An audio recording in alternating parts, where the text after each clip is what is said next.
Al Franken, a Democratic senator from Minnesota, is facing an ethics investigation after a radio broadcaster accused him of groping and forcefully kissing her about 10 years ago. I mean, it happened so fast, and he just mashed his lips against my face. And he has admitted to this behavior, calling it inappropriate, saying his understanding of what was happening actually was different from hers, but definitely not excusing his behavior.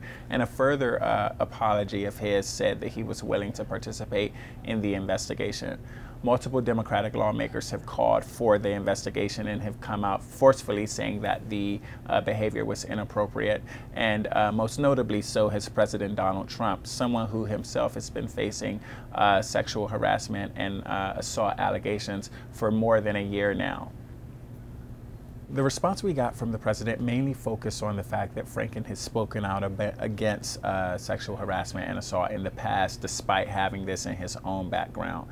And one thing the president attempted to do was highlight a joke that Franken made in, I believe, 1995 in a New York magazine article about raping Leslie Stahl. And it was problematic then, obviously, but even more so now considering the conversations we're having about sexual harassment in media and in politics. It was surprising to see the president take a jab at Franken considering his own past. He's facing about a dozen allegations from women accusing him of sexual harassment or assault, and he has said that they all are lying.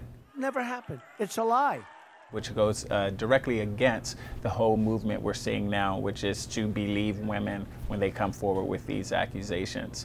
It wasn't that big of a surprise, though, that the president's been consistent in that he does not admit that he did anything inappropriate with these women because he won the election despite this, and many of his voters do not believe the allegations against the president.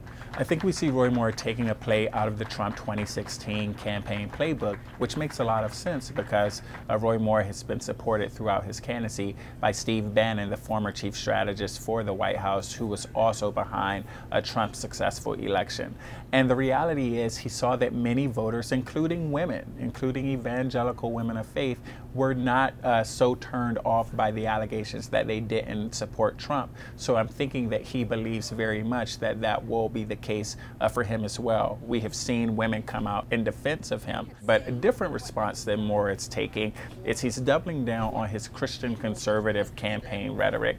An acknowledgement of God, an acknowledgement of the Constitution, an acknowledgement that we need moral value back in our country. It's a very interesting approach that, quite frankly, is effective. About 6 in 10 evangelicals, according to the most recent poll, which was done after these allegations came forward, still strongly support Roy Moore.